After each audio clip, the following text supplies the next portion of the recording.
ಶ್ರೀಗುರುಪರಬ್ರಹ್ಮಣೇ ನಮಃ. ಹಲವು ಮಾತೇನು ನೀನೊಲಿದು ಪಾದವನಿಟ್ಟ ನೆಲವಿಸು ಕ್ಷೇತ್ರ ಜಲವೇ ಪಾವನ ತೀರ್ಥ ಸುಲಭ ಶ್ರೀ ಗುರುವೇ ಕೃಪೆಯಾಗ. ಆರಂಭದಲ್ಲಿ ಸದ್ಗುರು ಕಾಸ್ಕತೇಶ್ವರ ಮಹಾಶಿವಯೋಗಿಯನ್ನ ಅನಂತ ಭಕ್ತಿಯಿಂದ ಸ್ಮರಣೆ ಮಾಡುತ್ತಾ ಸದ್ಗುರು ವಿರಕ್ತಪ್ಪ ಮಹಾಸ್ವಾಮಿಗಳ ದಿವ್ಯ ಚೈತನ್ಯದಲ್ಲಿ ಹಣೆಮಣಿಯುತ್ತಾ ಪರಮ ಪೂಜ್ಯರಾದ ಲಿಂಗೈಕ್ಯ ಸಂಗಯ್ಯಮುತ್ಯ ಅವರ ದಿವ್ಯ ಆತ್ಮಕ್ಕೆ ನಿಮ್ಮೆಲ್ಲರ ಸಮೇತನಾಗಿ ಅತ್ಯಂತ ಭಕ್ತಿಯ ಶರಣುಗಳನ್ನು ಸಲ್ಲಿಸ್ತಾ ವೇದಿಕೆಯ ಮೇಲಿರ್ತಕ್ಕಂಥ ಮಾತುಶ್ರೀ ನೀಲಮ್ಮ ತಾಯಿಯವರಲ್ಲಿ, ಅಶೋಕಣ್ಣ ನಾಡ್ಗೌಡ್ ಅವರಲ್ಲಿ, ಸಿದ್ದಯ್ಯಣ್ಣ ಅವರಲ್ಲಿ, ವೆಂಕನಗೌಡ ಅವರಲ್ಲಿ, ನಮ್ಮೆಲ್ಲರಿಗೆ ವಯಸ್ಸನ್ನ ಹೆಂಗ್ ಗೆಲ್ಲಬೇಕು ಅನ್ನೋದನ್ನ ತಮ್ಮ ಹಾಡಿನ ಮೂಲಕ ಈ ವೇದಿಕೆ ಆರಂಭ ಆಗೋಕ್ಕಿಂತಲೂ ಮುಂಚೆ ಸಾಬೀತುಪಡಿಸಿರ್ತಕ್ಕಂಥ ಹಿರಿಯರಾದ ಬಿ.ಪಿ. ಪಾಟೀಲ್ ಅಣ್ಣ ಅವರಲ್ಲಿ, ವೇದಿಕೆ ಮೇಲಿರ್ತಕ್ಕಂಥ ಬಸವರಾಜ್ ನಲತ್ವಾಡ್ ಸರ್ ಅವರಲ್ಲಿ, ಬಹುಶಃ ವೇದಿಕೆ ಮೇಲಿರ್ತಕ್ಕಂಥ ಎಲ್ಲರಲ್ಲಿಯೂ ಕೂಡ ಶರಣಗಳನ್ನು ಸಲ್ಲಿಸ್ತಾ ವೇದಿಕೆ ಮುಂಭಾಗದಲ್ಲಿರ್ತಕ್ಕಂಥ ಮನೆಯಲ್ಲಿ ಮಹಾಮನೆ ಬಳಗದ ಹಾಗೂ ಮುದ್ದೇಬಿಹಾಳದ ವಿವಿಧ ಸಂಘಟನೆಗಳ ಎಲ್ಲ ಹಿರಿಯರಲ್ಲಿ, ಭರತನಾಟ್ಯ ಶಾಲೆಯ ಶಿಕ್ಷಕರಲ್ಲಿ, ಮುದ್ದು ಮಕ್ಕಳಲ್ಲಿ ಎಲ್ಲಕ್ಕೂ ಮುಕುಟಪ್ರಾಯವೆನಿಸುವಂತೆ ಆಗಮಿಸಿರ್ತಕ್ಕಂಥ ಎಲ್ಲ ತಾಯಂದಿರಲ್ಲಿ ಎನ್ನ ಶರಣು ಶರಣು ಶರಣಾರ್ಥಿಗಳು. ಮಾತುಗಳನ್ನ ಎಲ್ಲಿಂದ ತಂಗಿ ಅಮ್ಮ ಮಾತಾಡ ಮಾತುಗಳನ್ನ ಎಲ್ಲಿಂದ ಆರಂಭಿಸಬೇಕು ಬಹಳ ಗೊಂದಲದಲ್ಲಿದ್ದೀನಿ ನಾನು. ನಾಟ್ಯಕ್ಕೂ ಕಾಸ್ಕತೇಶ್ವರ ಮಠಕ್ಕೂ ಒಂದು ಬಹಳ ಅವಿನಾಭಾವ ಸಂಬಂಧ. ವಿರಕ್ತ ಮಹಾಸ್ವಾಮಿಗಳಿಗಿಂತಲೂ ಪೂರ್ವದಲ್ಲಿರ್ತಕ್ಕಂಥ ಅಂದ್ರೆ ಶಿವಬಸವ ಸ್ವಾಮಿಗಳಿಗಿಂತಲೂ ಪೂರ್ವದಲ್ಲಿರ್ತಕ್ಕಂಥ ಕಾಸ್ಗತ ಶಿವಯೋಗಿಗಳು ಅವರು ಬಾಗಲಕೋಟೆ ಜಿಲ್ಲೆಯ ಸಿರೂರಿನ ಸಿದ್ಧಲಿಂಗೇಶ್ವರ ಹಿರೇಮಠದ ವಟುವಾಗಿ ಕಾಸ್ಗತ ಮಠಕ್ಕೆ ಸಿದ್ಧಾರೂಢರ ಸಮಕಾಲೀನರಾಗಿ ಯಾವ ಎಮ್ಮಿಗಿನೂರಿನ ಜಡಿತಾತನಿಂದ ಕಾಸ್ಗತ ಅಂತ ಅನಿಸ್ಕೊಂಡು ತಾಳಿಕೋಟೆಗೆ ಬರ್ತಾರೆ ಗುರುಗಳಾಗಿ, ವಿರಕ್ತ ಮಠದ ಪರಮ ಪೂಜ್ಯರಾಗಿ. ಅಲ್ಲಿ ಅವರು ಈ ನಾಟಕವನ್ನ ಆಗಿನ ಕಾಲದಲ್ಲಿ ಪಾರಿಜಾತ ಅಂತ ಹೇಳ್ತಿದ್ರಲ್ಲ, ಆ ಪಾರಿಜಾತದಲ್ಲಿ ಕೃಷ್ಣನ ಪಾತ್ರವನ್ನು ಮಾಡಿ ಕೃಷ್ಣನಿಗೆ ರುಕ್ಮಿಣಿ ಮತ್ತು ಇನ್ನೊಬ್ಬರು ಎರಡೂ ಪಾತ್ರಗಳನ್ನು ಮಾಡ್ತಕ್ಕಂಥ ಹೆಣ್ಣು ಮಕ್ಕಳೊಂದಿಗೆ ಒಬ್ಬ ವಿರಕ್ತ ಸ್ವಾಮಿ ನಟನೆ ಮಾಡ್ತಾರೆ. ಆವಾಗ ಬಹಳ ವಿರೋಧ ಆಗ್ತದೆ. ಈ ಕಾಲಮಾನ ಅಲ್ಲ ಅದು. ಒಬ್ಬ ವಿರಕ್ತ ಮಹಾಸ್ವಾಮಿ ಹೆಣ್ಣಿನ ಪಕ್ಕದಲ್ಲಿಯೇ ನಿಲ್ಲಬಾರದು.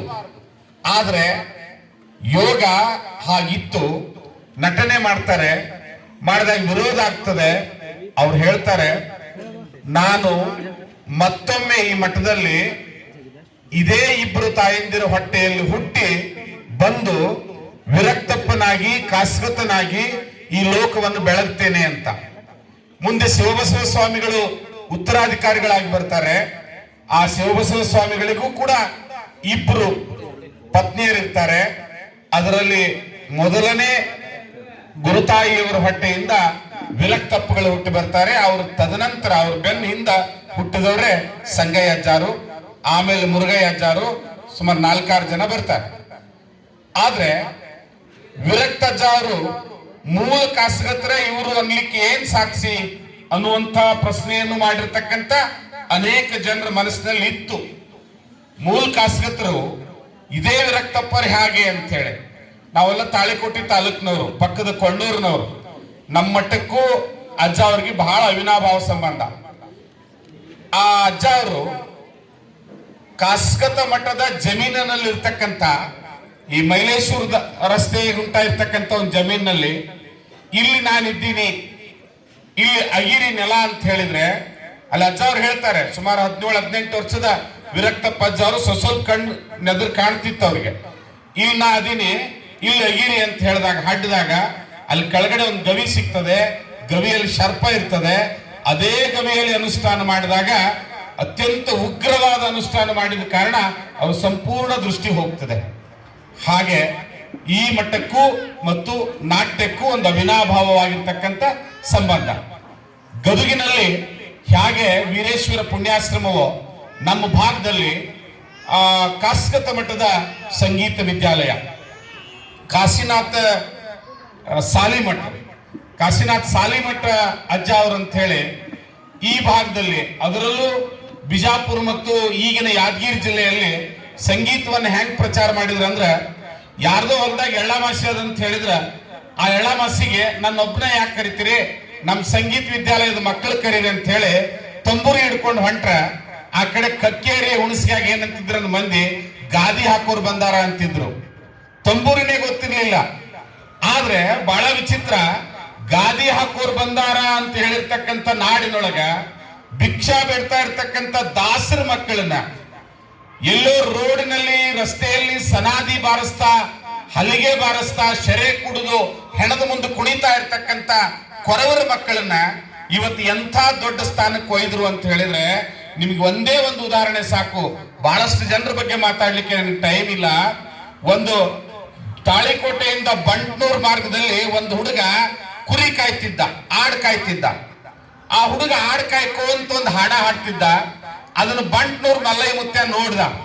ಈ ಹುಡುಗನ ಲಯ ಬಾಳ ಚಂದದಲ್ಲ, ಅವನು ನಾಟಕದ ಮಾಸ್ತರ, ಈ ಹುಡುಗನ ಲಯ ಬಾಳ ಚಂದದಲ್ಲ ಅಂತ ಆ ಹುಡುಗನ ಮನೆಗ್ ಕಳಿಸ್ಲಿಲ್ಲ, ಹಂಗ ಹಿಡ್ಕೊಂಡು ಬಂದು ತಾಳಿಕೋಟಿ ಕಾಸ್ಕತ್ ಶಾಲ್ಯಾಗ ಅವನ ಹುಡುಗನ ಅಡ್ಮಿಷನ್ ಮಾಡಿ, ಇವಂದೇನು ಒಂದ್ ಚೀಲ ಜೋಳ ರೊಕ್ಕ ಅದಲ್ಲ, ನಾ ಜೋಳಿಗೆ ಎತ್ ತರ್ತೀನಿ, ನಾನೊಬ್ಬ ಜಂಗಮ, ನೀನು ಒಬ್ಬ ಜಂಗಮ, ಈ ಕುರುಬರ ಹುಡುಗನ್ನ ಉದ್ಧಾರ ಮಾಡ್ಬೇಕಂತ ವಿರಕ್ತಪ್ಪ ಮಹಾಸ್ವಾಮಿಗಳ ಪಾದಕ್ಕೆ ಹಾಕಿದ್ರ ಇವತ್ತು ಕರ್ನಾಟಕ ನಾಟ್ಯ ಕಲಾ ಅಕಾಡೆಮಿಯ ಅಧ್ಯಕ್ಷನಾಗಿ 2 ಅವಧಿಗೆ ಅಧ್ಯಕ್ಷನಾಗಿ ಕೆಲಸ ಮಾಡಿರ್ತಕ್ಕಂಥ ಬಸವರಾಜ ಬಂಟ್ನೂರ್ ಆ ಹುಡುಗ ಅಂತ. ಇಂಥ ಅನೇಕ ಉದಾಹರಣೆಗಳು, ಇಂಥ ಒಂದಲ್ಲ ಎರಡಲ್ಲ. ನಿಮಗೆ ಬಳಗಾನೂರಿನಲ್ಲಿ ಒಬ್ಬ ಮುಸ್ಲಿಂ ತಬಲಾ ಕಲಾವಿದ ಇದ್ದಾನೆ, ಹೆಸರು ಪಟಕ ನೆನಪ, ಮೌಲಾಲಿ ಅಂತ ಇರ್ಬೋದು. ಒಬ್ಬ ಕಲಾವಿದ ಇದ್ದಾನೆ. ಅವ ನಮ್ಮ ಕಾಲೇಜಿಗೆ ಬಂದಿದ್ದ. ಸುಮ್ನೆ ಶಕ್ತಿ ನಿಂತದ ಅಜ್ಜ, ಈಗ ಅಲ್ಲ ಇಲ್ಲಿ ಪುರಾಣ ಹೇಳಕ್ ಕುಡಿವಿ, ಒಂದಟ್ ನಿಮ್ ಕಾಲೇಜ್ ಹುಡುಗರಿಗೆ ಹಾಡ ಹಾಡ್ತೀನಿ, ನನಗೊಂದಿಷ್ಟು ಏನ್ರ ಕೊಡಿಸು ಅಂತ. ಪಕ್ಕದಾಗ ಕುಂತಾಗ ಪಾಪ ಕುಡ್ಡ ಅಂತಂದ್ರು ಒಬ್ರು. ಅವ ಎದ್ ನಿಂತ ಹೇಳ್ದ, ನನಗ್ ಪಾಪ ಕುಡ್ಡ ಅನ್ಬೇಡ್ರಿ, ನನಗ ವಿರಕ್ತಪ್ಪರ ಆಶೀರ್ವಾದದ, ನೀವೆಲ್ಲ ಡಿಗ್ರಿ ಕಲ್ತವ್ರಿಗೆ ಯಾರು ಹೆಣ್ಣು ಕೊಡೋಲ್ರು, ನನಗೆ 2 ಹೆಂಡ್ರದಾರ ಅಂದವ. ನಿಮ್ಗೆ ಡಿಗ್ರಿ ಕಲ್ತವ್ರಿಗೆ PG ಕಲ್ತವ್ರಿಗೆ ಯಾರು ಹೆಣ್ಣು ಕೊಡೋಲ್ರು, ನನಗಿಬ್ರು, ನಾಯನ್ ಅವ್ರನ್ನ ಓಡಿಸ್ಕೊಂಡು ಬಂದಿಲ್ಲ, ಬಗಸಿ ನನಗ್ ಕರೆದು ಕೊಟ್ಟಾರ, ನನಗೆ 2 ಹೆಂಡ್ರದಾರ, ಇನ್ನ ಹಾಕಿನಂದ್ರೆ ಇನ್ನ ಕೊಡ್ತಾರ ಅಂದವ. ನೋಡಿ ಎಂತ ಶಕ್ತಿ ತುಂಬ್ತಾವ ಮಠಮಾನ್ಯಗಳು. ಅದಕ್ಕೆ ನಮ್ಮ ಮಠಗಳು ಶಾಲೆಗಳೇ ಇಲ್ಲದೆ ಇದ್ದಾಗ ಮಠಗಳು ಇಂಥ ಕೆಲಸ ಮಾಡಿದವು. ಸಂಗಯ್ಯ ಅಜ್ಜ ಅವ್ರ ಬಗ್ಗೆ ಒಂದೆರಡು ಮಾತುಗಳನ್ನ ಆಡ್ಬೇಕು. ಸಂಗಯ್ಯ ಅಜ್ಜ ಅವರು ಕಲ್ಯಾಣ ನಾಡಿನ ಮುಗ್ಧ ಸಂಗಯ್ಯ ಅಂತ ಹೇಳಿದ್ರೆ ಅವನ ಹೊಳ್ಳಿ ಹುಟ್ಟಿ ಬಂದಿದ್ದೇನೋ ಅನುಮಾನ. ಪಕ್ಕಾ ಮುಗ್ಧ ಸಂಗಯ್ಯ. ನಾ ಇಲ್ಲಿ ಮುಗ್ಧ ಸಂಗಯ್ಯನ ಪವಾಡ ಹೇಳ್ಕೊತ್ಕೋತ್ರ ಸಂಗಯ್ಯ ಮುತ್ತೇನ್ ಮರಿಬೇಕಾಗ್ತೈತಿ.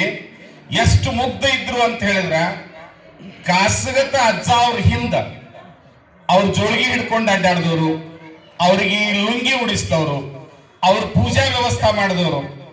ಬಹುಶಃ ಕೋಟಿ ಅಂದ್ರೆ ತಪ್ಪಾಗ್ಲಿಕ್ಕಿಲ್ಲೇನೋ, ಅಷ್ಟು ಹಣ ಅವ್ರಿಗೆ ಕೊಟ್ಟ ಮೇಲೆ ತಗೋರ್ಲೆ ಅಂತ ಹೇಳಿ ಕೊಟ್ಟವ್ರು ತಗೊಂಡ್ರು. ಅವಾಗೆಲ್ಲ ಕಮಾಂಡರ್ ಜೀಪ್ ಇದ್ದು, ಅವ್ರಿಗೆ ಸ್ವಂತ ಕಾರ್ ಇದ್ದಿದ್ದಿಲ್ಲ. ಉಪ್ಪಾರ ಅವ್ರು ಕೊಡಿಸೋವರೆಗೆ ಸ್ವಂತ ಕಾರ್ ಇರಲಿಲ್ಲ. ಆ ಕಮಾಂಡರ್ ಜೀಪ್ ಇದ್ದು, ಆ ಜೀಪ್ನವ್ರು ಬಂದು ಮಠದ ಮುಂದೆ ಪಾಳೆ ಹಾಸ್ತಿದ್ರು. ಎದಕ್ಕಂದ್ರ ನಮ್ಮ ಜೀಪ್ನಾಗ ಹತ್ಲಿ ಅಜ್ಜಾರು ಮೊದಲು ಅಂತ ಹೇಳಿ.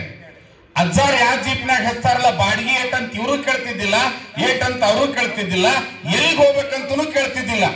ಡೋರ್ ಬಂತಂದ್ರೆ ಅಂತಿದ್ರು, ಬಂತು ಮಿಣಜಿಗ್ ಹೊಳ್ಸಂದ್ರೆ ಮಿಣಜಿಗ್ ಹೊಳ್ಸ್ಬೇಕು, ಸೀದಾ ಕೊಂಡೂರು ಹೊಡಿ ಅಂದ್ರೆ ಕೊಂಡೂರು ಹೊಡಿಬೇಕು. ಹಿಂಗ್ ಹೋಗಿ ಬಂದ್ಮೇಲೆ ಅವ್ರ ಕಿಸ್ಟ್ಯಾಗ ಕೈ ಹಾಕಿ, ಈ ಕಿಸೆ ಬೇಕಾ ಅಂತ ಕೇಳ್ತಿದ್ರು. ಅವಾಗ ಯಪ್ಪ ನೀವು ಯಾವ ಆಶೀರ್ವಾದ ಮಾಡ್ತೀರಿ ಅದು ಅಂತ ಹೇಳ್ತಿದ್ರು. ಒಂದ್ ಕಿಸೆದಂಗ್ ಕೊಟ್ರ ಇವತ್ತ ಆ ಕಮಾಂಡರ್ ಜೀಪ್ ಇಟ್ಟೋರು ಲಾರಿ ಮಾಲೀಕರಾಗಿ ಕೋಟ್ಯಾಧೀಶರಾಗಿ ಬಹುಶಃ ಮಿಣಸಗಿಯಲ್ಲಿ, ಆ ಕೊಂಡೂರಲ್ಲಿ, ತಾಳಿಕೋಟೆಯಲ್ಲಿ, ಬಂಟ್ನೂರಲ್ಲಿ, ಪೀರಾಪುರದಲ್ಲಿ ಕೋಟ್ಯಾಧೀಶರಾಗ್ಯಾರ. ಯಾರ ಆಶೀರ್ವಾದದಿಂದ ಅಂದ್ರ ವಿರಕ್ತಪ್ಪರ ಆಶೀರ್ವಾದದಿಂದ. ಒಂದ್ ವೇಳೆ ಸಂಗೈ ಮುತ್ತೆ ಏನಾದ್ರು ಅವ್ರ 5-6 ಕಿಸೆ ಒಳಗ ಒಂದ್ ಕಿಸೆ ನನಗೆ ಬೇಕು ಅಂದಿದ್ರ ಇವತ್ತ ನೀಲಮ್ ಅಮ್ಮವ್ರು ಕೋಟ್ಯಾಧೀಶರಾಗ್ತಿದ್ರು, ಸಂಗೈ ಮುತ್ಯಾರ್ ಕೋಟ್ಯಾಧೀಶರಾಗ್ತಿದ್ರು. ಅವ್ರ ಆಸೆ ಪಡ್ಲಿಲ್ಲ. ಅವ್ರು ಏನ್ ಆಸೆ ಪಡ್ತಿದ್ರು ಅಂತ ಹೇಳಿದ್ರ, ಆಗ್ಲೇ ಆ ತಂಗಿ ಹೇಳಿದ್ರು ಹುಣಸಗಿನಲ್ಲಿ ಅವ್ರು ಭರತನಾಟ್ಯ ಬಾಳ ಇರ್ತಿದ್ವು ಅಂತ. ನಾ 12 ವರ್ಷ ಹುಣಸಗಿನಲ್ಲಿ ಸರ್ವಿಸ್ ಮಾಡಿದ್ದೀನಿ. ನಾನು ಪ್ರೌಢಶಾಲಾ ಶಿಕ್ಷಕನಾಗಿದ್ದಾಗ ನನ್ನ ಶಾಲೆ ಗ್ಯಾದರಿಂಗ್ ಅವ್ರನ್ನ ಬಹಳ ಸಲ ಕರೆಸೀನಿ. ನಾನು ಅಲ್ಲಿ ಸಾಂಸ್ಕೃತಿಕ ವಿಭಾಗದ ಮುಖ್ಯಸ್ಥನಾಗಿ ಕೆಲಸ ಮಾಡುವಾಗ, ರಾಜ್ಯ ವಿಜ್ಞಾನ ಪರಿಷತ್ತಿನ ತಾಲೂಕಾ ಘಟಕದ ಅಧ್ಯಕ್ಷನಾಗಿ ಕೆಲಸ ಮಾಡುವಾಗ ಅವ್ರನ್ನ ಬಹಳ ಸಲ ಕಲಿಸೀನಿ. ನನ್ನ ಶಾಲೆ ಉದಾಹರಣೆ ಹೇಳೋದಿಲ್ಲ. ಅಂಬಳ್ಳೂರೊಳಗೆ ಇರೋದೊಂದು ಮಠ ಇತ್ತು, ಕಾಸಗತ್ ಮಠ. ಆ ಮಠಕ್ಕೆ ವಾರ್ಷಿಕೋತ್ಸವ ಕಾರ್ಯಕ್ರಮಕ್ಕೆ ಅಜ್ಜ ಅವರು ಇದ್ರು ವೇದಿಕೆ ಮೇಲೆ. ಸಂಗೈ ಮುತ್ಯಾರು ಬಂದ್ರು. ಬಂದಾಗ ಅಲ್ಲಿ ಭಕ್ತರು ಹೇಳಿದ್ರು, ಅಂಬಳ್ಳೂರು ಗೌಡ್ರು ನಮ್ಮ AS ಪಾಟೀಲ್ MLA ಅವರ ಮಾಜಿ MLA ಅವರ ಅಕ್ಕನ್ ಕೊಟ್ಟದ ಊರಿಗೆ, ನಿಂಗನ್ ಗೌಡ್ರ ಅಂತ ಅವ್ರ ಅಕ್ಕನ್ ಗಂಡ, ಅವರ ಜಮೀನ್ ಕೊಟ್ಟರಲ್ಲಿ ಮಠ ಕಟ್ಟಕ. ಅವ್ರು ಹೇಳಿದ್ರು ಸಂಗೈ ಮುತ್ಯ ಮ್ಯಾಲ ಬಂದ್ಕೊಂಡ್ರು, ಶಟ್ಕೊಂಡ್ರು ಸಂಗೈ ಮುತ್ಯ. ಕಾಸಗತ್ ಅಜ್ಜಾರ್ಗು ಪಕ್ಕದಾಗ ನೀ ಕೂಡ್ಪ ಅಂದ್ರ ಸಂಗೈ ಮುತ್ಯ ಶಟ್ಕೊಂಡ್ರು. ಯಾಕೆ ಶಟ್ಕೊಂಡ್ರು ಅಂತ ನಾವೆಲ್ಲ ಹೋದ್ವಿ. ಹೋದಾಗ ಇಂತ ದೊಡ್ಡ ಕಾರ್ಯಕ್ರಮ ಮಾಡಕತ್ತೀರಿ, ನಮಗೊಂದು ಭರತನಾಟ್ಯ ಮಾಡಕ್ ಅವಕಾಶ ಕೊಟ್ರಿ ನೀವು ಮಕ್ಕಳು ಅಂದ್ರ. ಅವ್ರು ಅಷ್ಟು ಮುಗ್ಧರಿದ್ರು. ಆ ತೋಮರಾಯ ಮಾಡಿ ಅಂತ ಹೇಳಿದ್ವಿ. ಹೇಳಿದಾಗ ಅಲ್ಲೇ ಡ್ರೆಸ್, ಅಲ್ಲೇ ಒಂದು ರೂಮ್ನಾಗ ಹೋಗಿ ಡ್ರೆಸ್ ಹಾಕೊಂಡು ಬಸವೇಶ್ವರ ನೃತ್ಯವನ್ನು ಮಾಡಿದ್ರು, ಬಸವಣ್ಣನ ಪಾತ್ರ ಮಾಡಿದ್ರು. ಇಡೀ ವೇದಿಕೆ ಕಣ್ಣೀರಿನ ಕಣ್ಣೊಳಗೆ ಮುಳಿಗೆ ಹೋಗ್ಬಿಡ್ತು. ಅಂತ ಮಹಾ ಪುಣ್ಯಾತ್ಮ, ನಟನೆಗಾಗೇ ಅವತಾರವೆತ್ತು ಬಂದಿದ್ದ ಪುಣ್ಯಾತ್ಮ. ಅವ್ರದೊಂದು ದೊಡ್ಡ ಕನಸು, ತಾಳಿಕೋಟೆಯಲ್ಲಿ ಮುದ್ದೇಬಿಹಾಳದಲ್ಲಿ ಒಂದು ದೊಡ್ಡ ನಾಟ್ಯ ಶಾಲೆ ತೆಗಿಬೇಕು, ಆ ಮೂಲಕ ಸಿನಿಮಾಗಳಾಗಬೇಕು, ಭರತನಾಟ್ಯದ ಸಿನಿಮಾಗಳಾಗಬೇಕು ಅನ್ನುವಂತ ಕನಸಿತ್ತು. ಅಂಥವರ 2ನೇ ವಾರ್ಷಿಕೋತ್ಸವ ದುರ್ವಿಧಿ ಅವ್ರನ್ನ ಕರ್ಕೊಂಡು ಹೋಗ್ಬಿಡ್ತು. ಅವ್ರಿಗೆ ಕೆಮ್ಮು ಬರ್ಲಿಲ್ಲ, ಜ್ವರ ಬರ್ಲಿಲ್ಲ, ಮಲ್ಕೊಳ್ಳಿಲ್ಲ. ಹಿಂಗ್ ಕುಂತವ್ರು ವಿರಕ್ತಪ್ಪ ಕರೆದ, ಕಾಸಗತ್ತಜ್ಜ ಕರೆದ, ಎದ್ದು ಹೋಗ್ಬಿಟ್ರು. ಅಂಥವ್ರ 2ನೇ ಪುಣ್ಯ ಸ್ಮರಣೋತ್ಸವ ಮಾಡ್ತೀವಿ. ಮುದ್ದೇಬಿಹಾಳದ ಭಕ್ತರಾಗಿರ್ತಕ್ಕಂಥ ನಾವು, ನಮ್ ಕೊಡುಗೆ ಏನಂತ ಹೇಳಿದ್ರ ಅವ್ರ ಕನಸು ನನಸಾಗ್ಬೇಕು. ಅದು ಯಾರ ಮೂಲಕ ಅಂದ್ರ ಅವ್ರ ಧರ್ಮಪತ್ನಿ ಆಗಿರ್ತಕ್ಕಂಥ ಗುರುತಾಯಿ ನೀಲಮ್ಮ ಅಮ್ಮ ಅವರ ನಾಯಕತ್ವದಲ್ಲಿ ಆ ಕನಸು ನನಸಾಗ್ಬೇಕಾದ್ರ ನಾವೆಲ್ಲ ತೋಳಾಗಿ ನಿಲ್ಬೇಕು, ನಾವೆಲ್ಲ ಆ ತೋಳುಗಳಾಗಿ ನಿಲ್ಬೇಕು. ಬಹುಶಃ ವಾರ್ಷಿಕೋತ್ಸವಕ್ಕೆ ಪೂಜ್ಯ ಸಿದ್ಧಲಿಂಗ ದೇವರು ನಮಗೆ ಬಹಳ ಜನರಿಗೆ ವೈಯಕ್ತಿಕವಾಗಿ ಫೋನ್ ಮಾಡಿದ್ರು. ನನಗೆ ಅನಿವಾರ್ಯವಾಗಿ ನನ್ನ ಇಲಾಖೆಯ ಕೆಲಸ ಇತ್ತು. ನಮ್ಮ ಎಲ್ಲಾ ಉಪನ್ಯಾಸಕರು ಅವತ್ತ ಬಿಜಾಪುರ್ನಲ್ಲಿದ್ವಿ. ಅಜ್ಜ ಬರ್ಲಿಕ್ಕೆ ಬಹಳ ಲೇಟ್ ಆಗ್ತದ. ಇಡೀ ರಾಜ್ಯದೊಳಗ ಬಿಜಾಪುರ ಜಿಲ್ಲೆ ಗುರುತಿಸ್ಕೊಂಡ್ ಬಿಟ್ಟದ ಈ ಸಲ ಫಲಿತಾಂಶಕ್ಕ. ಅದಕ್ಕೆ ರಾಜ್ಯದ ಅಧಿಕಾರಿಗಳು ಬಂದಾರ, ಅಜ್ಜ ಕ್ಷಮಾ ಮಾಡುವಂತಿದ್ದೆ. ಬಟ್ ಇವತ್ತ ಯಾಳವಾರ ಪುರಾಣಕ್ಕಿದ್ದೆ ನಾನು. ಇಲ್ಲಿಂದ ಸಾಯಂಕಾಲ 4 ಗಂಟೆಗೆ ಬಿಡಬೇಕು, 8ಕ್ಕೆ ಪುರಾಣ ಮಾಡಬೇಕು. ಅಮ್ಮ ಅವ್ರು ಫೋನ್ ಮಾಡಿದಾಗ ವಿರಕ್ತಪ್ಪನ ಸೇವಾ 2ನೇ ಸಲ ತಪ್ಪಿಸ್ಕೋಬಾರ್ದು ಅಂತ ಹೇಳಿ ಮತ್ತೊಬ್ಬರು ಪುರಾಣಿಕರನಲ್ಲಿ ಒಪ್ಪಿಸಿ ಇಲ್ಲಿ ಬಂದದ್ದಾಯ್ತು. ಬಹಳ ನಮ್ಮೆಲ್ಲರ ಮೇಲೆ ಬಹಳ ಗುರುತರವಾದ ಹೊಣೆ ಅಂತ ಹೇಳಿದ್ರೆ ಸಿದ್ಧಲಿಂಗ ಅವ್ರನ್ನ ಕರ್ಕೊಂಡು ಬಂದು ಅಮ್ಮ ಅವರ ನಾಯಕತ್ವದೊಳಗ ಇಲ್ಲೊಂದು ಅದ್ಭುತವಾಗಿರ್ತಕ್ಕಂಥ ನಾಟ್ಯ ಶಾಲೆ ಆಗ್ಬೇಕು. ಆ ನಾಟ್ಯ ಶಾಲೆಯ ಮೂಲಕ ಮುದ್ದೇಬಿಹಾಳದ ಅಭಿವೃದ್ಧಿ ಆಗ್ಬೇಕು. ನೋಡ್ರಿ, ಭರತನಾಟ್ಯಕ್ಕ ಎಲ್ಲಾ ಡ್ಯಾನ್ಸ್ ಗಳಿಗೆ ಏನ್ ಹೆಸರದಾವ ಅಂದ್ರೆ ಬ್ರೇಕ್ ಡ್ಯಾನ್ಸ್ ಏನೇ ಅದಾವ, ಆ ತಂಗಿ ಓದ್ ಹೇಳಿದ್ರು. ಆದ್ರೆ ಭರತನಾಟ್ಯಕ್ಕೆ ಯಾವ ಹೆಸರದಂದ್ರ ನನ್ನ ದೇಶದ ಹೆಸರದ, ಭಾರತದ ಹೆಸರದ. ಅದಕ್ಕ ಆ ಭರತನಾಟ್ಯ ಅನ್ನುವಂತ ಸಂಸ್ಕೃತಿಯನ್ನ ಇಲ್ಲಿ ಬೆಳೆಸಬೇಕು. ಆ ಬೆಳೆಯುವಂತ ಎಲ್ಲ ವಾತಾವರಣ ಮುದ್ದೇಬಿಹಾಳದಲ್ಲಿದೆ. ಆ ಶಕ್ತಿ ಅಮ್ಮವ್ರ ಮೂಲಕ, ನಮ್ಮೆಲ್ಲ ಭಕ್ತರ ಮೂಲಕ ಅದು ಬೆಳೆಲಿ. ಕಾಸಗತನ ಜೋಳಿಗೆಗೆ ನಾವೆಲ್ಲ ಸಮರ್ಪಣೆ ಮಾಡೋಣ ಅಂತ ಹೇಳ್ತಾ ಮತ್ತೊಮ್ಮೆ ತಮ್ಮೆಲ್ಲರಿಗೂ ಶರಣಾರ್ಥಿಗಳನ್ನ ಸಲ್ಲಿಸ್ತೇನೆ.